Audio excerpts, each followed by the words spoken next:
Hello, I'm Andrew Castley. I'm here to talk to you about a not-so-dirty job, recycling at Harford County Public Schools. You know, I'm often asked, what can and can't we put in these single-stream recycling dumpsters?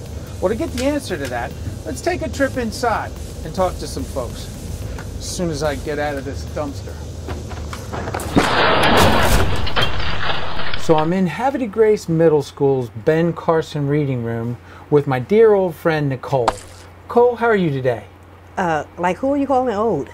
I mean, long-standing friend. Oh, okay. Thank you. Sorry about that. Hopefully, long-standing friend. Yes. Okay. So, as a building engineer, you're in charge of making sure the building's clean, making sure that it's operating. Pretty much every function that keeps the school up and running, that falls under your responsibility. Right. Okay. Now, you also oversee the single-stream recycling program inside the building. Yes. So, Nicole, if I'm understanding you correctly, single-stream allows us to put everything in one container. True. So you're saying like paper from a classroom? Yes. You can go in there? Yes. What about plastic water bottles from the cafeteria? Yes. How about aluminum cans from the faculty lounge? Yes. How about stinky socks from the locker room? No. I was trying to sneak one in on you, Nicole. Yeah, I see that. So basically, everything that we put in here goes into one container, and then you can take it out to the dumpster and dump it all in for them to take away. That's right. Now, is there any challenges that you find to the single stream recycling process? Actually, the method is good for me. It's great. I like it better. I prefer it better. Once we get to the dumpster, we just dump it outside of the bag. We cannot put the bag inside of the dumpster, but it's better for us. You know, as the custodial staff, it's your job to actually take the containers out. Yes. But it's really the school's responsibility to make sure that they're separating and putting it in the right container. Actually, they like this way better.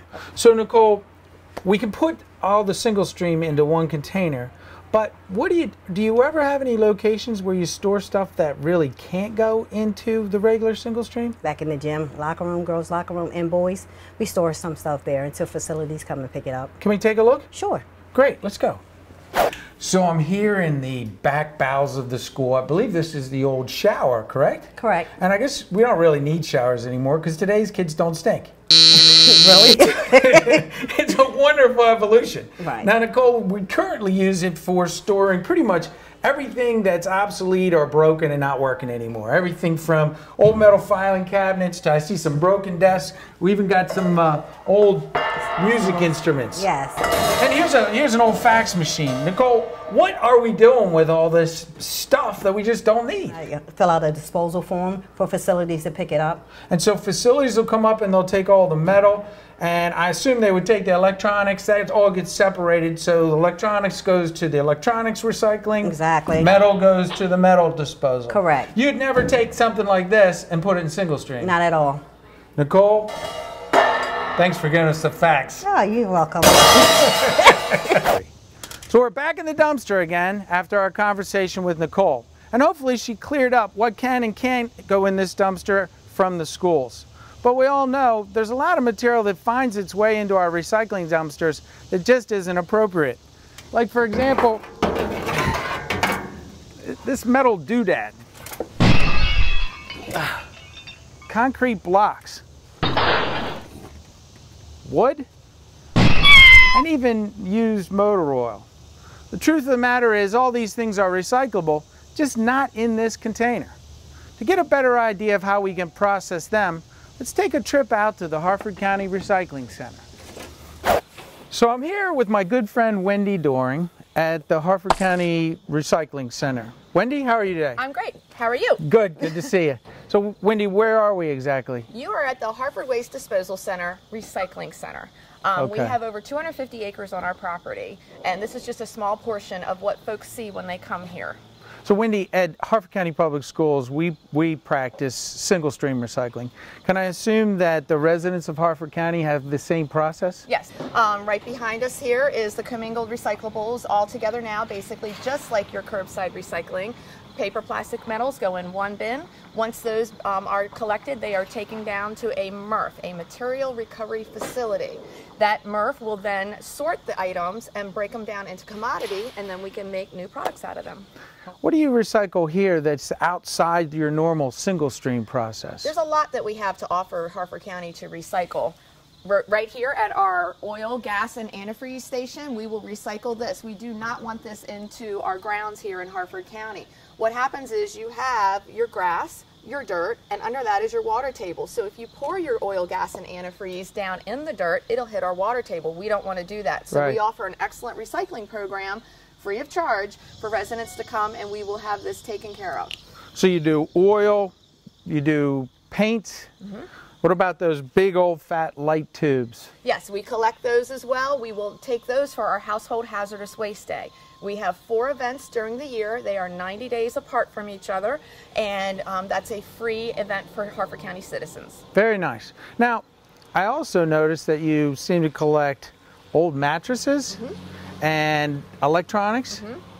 I got to ask, what's the most unusual thing you recycle here at the center? I'm glad you asked, because it's one of our most passionate things, because it touches the environment for us. We collect oyster shells at Harford Waste Disposal Center. This is critical for our Chesapeake Bay. When restaurants in the community serve the oysters, they can bring them to us. If you're having a bull and oyster roast, we will actually come out and help to collect those. Or if you're just a resident that's enjoying them at home, please bring them to us. You bring them right here to our recycling station, and then after that, the University of Maryland Horn Point will take baby oysters called spat, reseed those shells, let them grow out at the lab, and put them back out into Chesapeake Bay for a whole new ecosystem.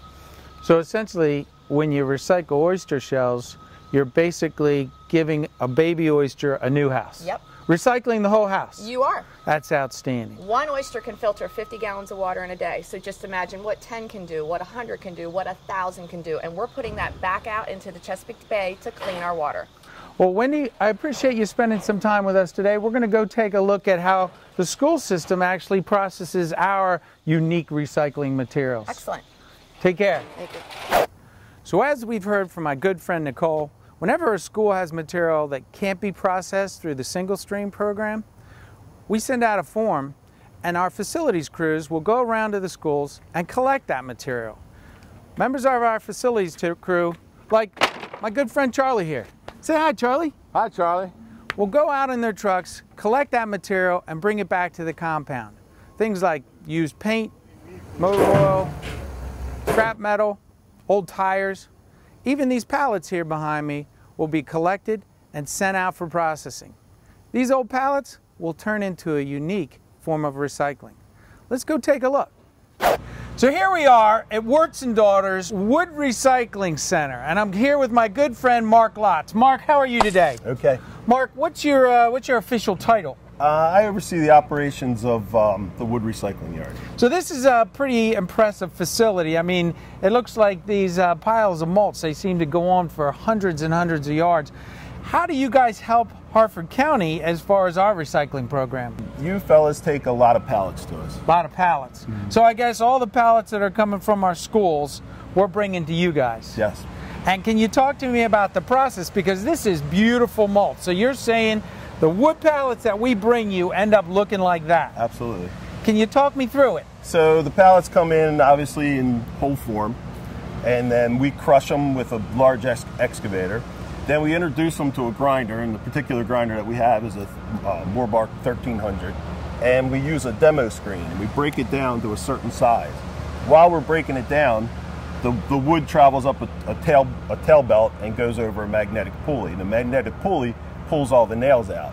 So the smaller that we crush it, because the second time we get it to the call size that we want, that we're going to die, the nails aren't capable of holding in the wood, and we retrieve all the nails out of the wood prior to dyeing it. So it pulls the nails, any type of metal, it's stuck to a magnet. Absolutely. Now is this like an electric magnet you can turn on and off so it drops, or how's that work? Well, it's a round pulley magnet that the belt goes over. So the stuff is almost floating as it's coming over the pulley. Okay. And the pulley grabs it and throws it into a chute. Okay. And then we collect it in a tote that we send to the recycling center. And so all that, basically all the wood and the metal is getting recycled in its own way. Absolutely. Excellent. And I notice you have different colors here. Is that just the process? Is that just the age of it, or are there different qualities of mulch? Well, the three main hardwood colors that we have is natural, which is a double shredded, and it has no color whatsoever in it. Then we have the brown, which is an enhanced brown, and then we have the black, which is, again, it's iron oxide that comes out of the earth that we introduce water, and we introduce the dye in a machine to dye it. Now, why do you dye the mulch? People are preferring colored mulch. Different colors. You know, and it's every year it's different. One year the brown outsells the red, you know, and the next year, you know, the black outsells the brown. People change, I guess, you know. From a fashion standpoint, this year, as far as mulch fashion is concerned, what's the hot trend? Pretty much black. We sold a lot of black this year. Well, orange is the new black. Right. Excellent, excellent. Who else do you work with other than Harford County Public Schools? The town of Aberdeen, they have a human waste plant, and they also recycle. So one of their recycling practices is that they buy the first grind pallets from us, and they spread human waste on it. And so they let that human waste eat the wood. Then they pick the wood up and they run it across a deck screener, a flat deck screener, and they retrieve the compost. So the wood is basically a medium to help recycle the human waste? Yes. Okay. Mark, I'm thinking that's one plant we're not going to tour today. Thank you. So I'm here at John Archer School with my dear friend Paul Majewski. Paul, how are you? Doing well, sir. Good to see you. Paul, I got to ask first question. Am I saying your last name right? Yes, Majewski is how you spell it. Majewski, very good.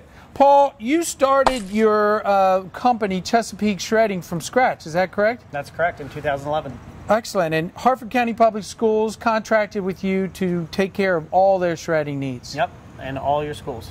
Very good. So, Paul, I know that Harford County Public Schools must send you a lot of paper for shredding.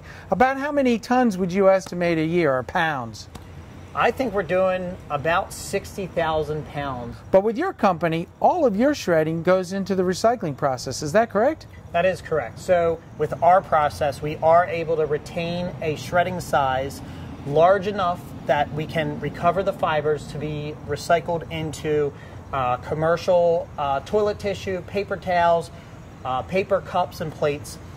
The size is yet small enough, and the volume of shredded paper is mixed, locked, and stored within the trucks, and then baled and shipped to a recycle center where they bleach it down. So the process is a secure process.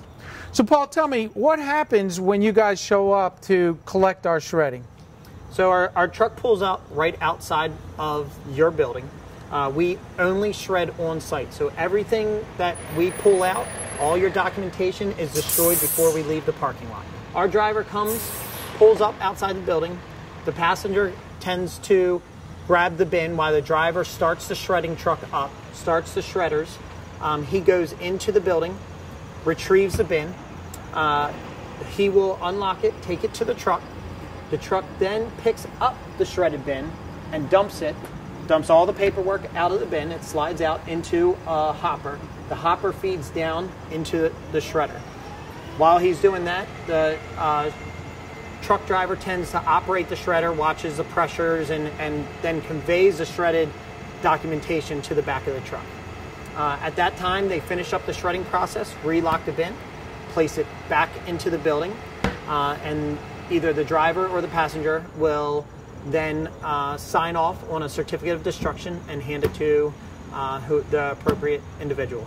So Paul, you're a busy man. I think in addition to operating the shredding company, you also process all of our electronics recycling. Is that true? That's correct. And you guys certainly produce a large quantity of electronics. You know, as you cycle out in a 3, 4, 5 year period, we get lots of monitors, computers, wiring, old phone systems, and electronics such as that. Paul, can you tell me a little bit about what happens to all that electronics once you collect it? So we bring it back to our warehouse. We remove all asset tags from the equipment, and we basically break it down and separate it into recyclable materials. So all your media, anything with information on it, cell phones, hard drives, data tapes, all that gets shredded and put into separate gaylords, huge containers that hold probably about 1,000 pounds each pallet. So all that shredded material, and that goes to an R2 recycler. All your wiring gets separated by what type of wiring it is. That goes to R2 recycling. Your monitors, they get shipped out to a recycler. And then even the old CRTs, which have lead in them, so they have to be handled and recycled properly, they go to a specialized recycling program. Paul, I appreciate you spending some time with us today. We're off to the next location. Take care. Thank you, sir. So I'm here in this farm to schools garden at Aberdeen High School with my good friend Justin Garrity. Justin, how are you today? Good. How about you, man? What's going on? Good. Little bit dreary, but you know, it's a beautiful day nonetheless. That's right. So Justin, we've been going around and we're talking about recycling, and it seems to me food waste is a great opportunity for us to do some recycling. And you own Veteran Composting, correct? Correct. Now, here in this school garden, they do what I always call backyard recycling, where you have a little recycling bin that you can put the weeds and the dead organic matter in the bin to process into composting. What's the difference between what I would say residential composting and what you do, which is commercial composting? So the biggest difference tends to be really temperature. So in this environment, where we have a small bin in our backyard or our garden, it's essentially what we call cold composting. So it doesn't really ever get hot. So things are still going to break down. It's just going to take longer. And because things don't get hot, we're a little limited on what we can put in there. So garden waste here from the garden, maybe leaves or other yard waste, and fruits and vegetables from the kitchens might be good here. Okay, so what you're saying is what Mother Nature does naturally, you can kind of accelerate and compost the material quicker. Right, so composting is a natural process, so you're right there, and really all we do is try to optimize the process at our facilities. So we take, by using some technology, we're able to optimize the temperatures and the oxygen flow, and so what would take here in the garden maybe a year for everything to break down, right, we can do in 30 to 90 days. And we wow. Everything breaks down, and we can take all kinds of materials you would never usually take. We can take meat, and we can take, you know, if you don't finish your hot dog here at school, we can take that, put it in the pile, and break it down because the piles get so hot that they break everything down safely and quickly. Wow, so essentially, pretty much anything you put in your mouth, you can put into the commercial composting bin. That's right. So our goal is to make it simple for people on the front end so that you don't have to do a lot of thinking about what goes in the bin. So if you're at a restaurant or you're in a kitchen or a cafeteria, you know that, hey, if it's food, it can go in the bin. So we got one of your bins here, and I see it says food waste only. Why do we collect it in this type of a bin? So we use rolling bins, so that way it's easy for people to bring them into the kitchen or into the cafeteria, fill them up with material, and then get them out to the loading dock. And so our trucks come around twice a week and collect the bin, and we take the whole bin away. And so the bin will go back, be dumped and washed, and then sent back to the school the next time to collect. So this way, it's a lot cleaner than a dumpster or something that would sit and just kind of always be a little gross. And it seems that if you're removing the food, then you're also going to eliminate a food source for vermin, rats, mice, those types of things that might cause havoc in the school. Exactly. A lot of times when we come around and roll out composting programs, people are worried about pests, but actually the program is going to reduce the likelihood of pests because we're coming much more often than trash service, and we're taking everything away, the whole container. So there's no dumping or spilling on site because we're going to go do all that dirty work back at the farm. Excellent. Now, you started Veteran Compost from square one, right?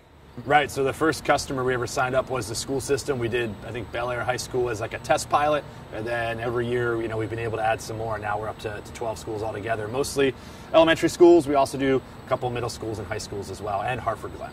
So all the food that we collect in this bin, you ship off site to your facility, you turn it into rich organic compost, and then what? The largest buyers of our material is actually farmers doing urban and organic farming. And so a lot of the food waste here will eventually be back on a farm somewhere helping to grow more food. That's excellent.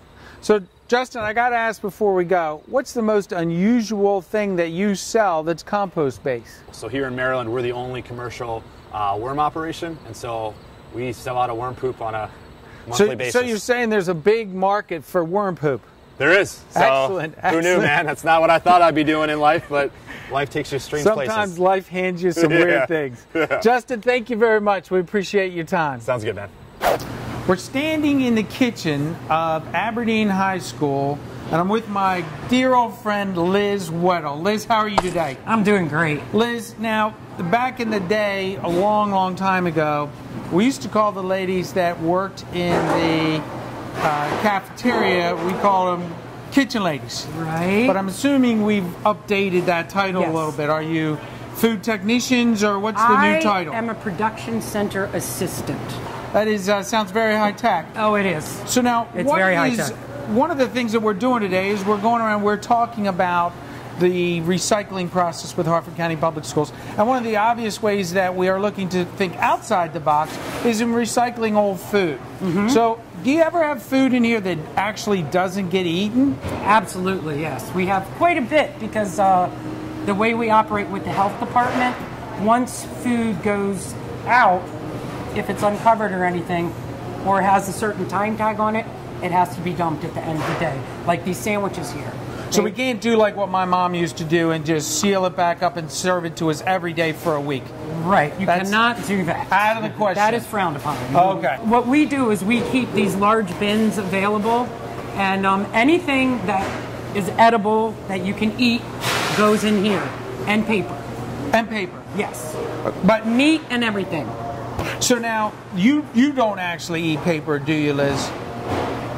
Not recently. Okay. Not on purpose. So really anything that you can eat and anything that's biodegradable, like this Paper boat. Paper boat. Yes. This paper boat can go in. I see you got paper towels. We've got like some wrapping, meat wrapping paper, fruits.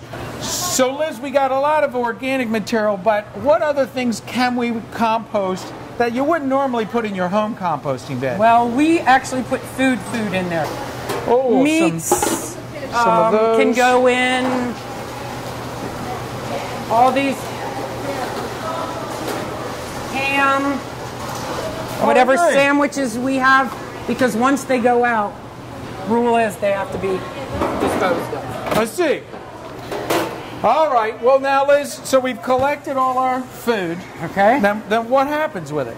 Well, we have compost bins that we keep out back, and Okay. we take it out and we dump it. Is there any advantage to, like, for you all in the kitchen, to like not putting this in the trash? Oh my gosh, the trash bags are so much lighter. Because if you guys think this is, Yeah, I see this that. I mean, adds up. that's very heavy. And- You're very strong, Liz, because I can't even pick that up. well, So you're taking that out of the trash. yes. Trash is lighter. And the custodians appreciate it as well because they're the ones who have to Hoist it up into the trash. dumpster. And it makes me feel better inside. It does? Yeah, it's in just throwing it away. You know, Liz, it makes me feel good inside, too. All right. So you can see we got all kinds of stuff here. Let's take these out. All right, Liz, I got that. And we can just pour all this right Yeah, down you in just there. dump everything in. Here, I got that. Liz, really appreciate you helping us out today. Thanks for welcome. shedding a little light on the whole composting process. While it's our custodial staff's responsibility to make sure the recycling is collected and brought out here to the dumpster, it's the school community's responsibility as a whole to make sure that it's collected appropriately. Students, teachers, administrators, and even guests visiting our building need to make sure that they're recycling appropriately. Sometimes that can be a bit confusing. For example, this milk jug is easily recyclable as long as there's no top on it, there's no liquid in it. This paper plate, if it's clean and has no food on it, it can go into single stream. But if it has food contamination on it, it's got to go in trash. So we've learned today that it's everybody's responsibility to recycle appropriately. Schools and our community both use single stream recycling, and those materials that won't go in can easily be recycled through other programs. I hope you will join us in making sure that our recycling program is as effective as possible. Your school, your state, your country, and even our planet depends on us living responsibly and being good stewards. Thank you for joining us.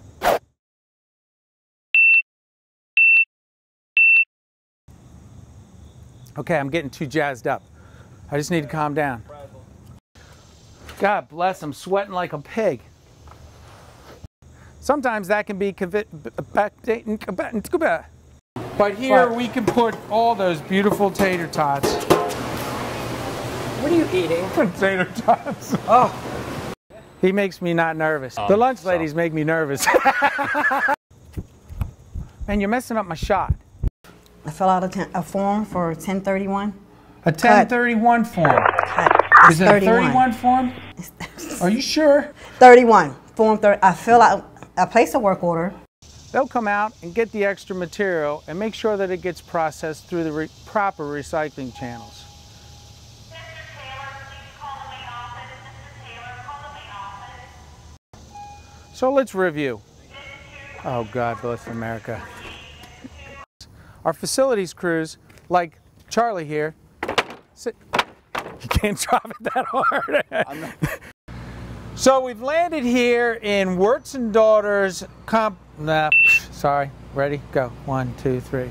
So here we are at Wirtz and Daughters. I keep wanting to say mulch facility, but I'm messing it up. Wood recycling yard. Here we are. So here we are at Wirtz and Daughters Wood Recycling. Wood recycling yard. Wirtz and Daughters. So here we are in Wirtz and Daughters Recycling Yard, and I'm here with my good friend Tom Lotz. Tom, how are you today? Mark Lotz. While it's our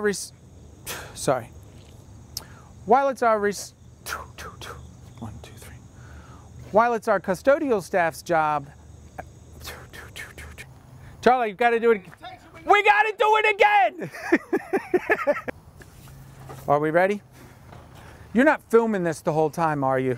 I thought we agreed we weren't doing that. Yeah.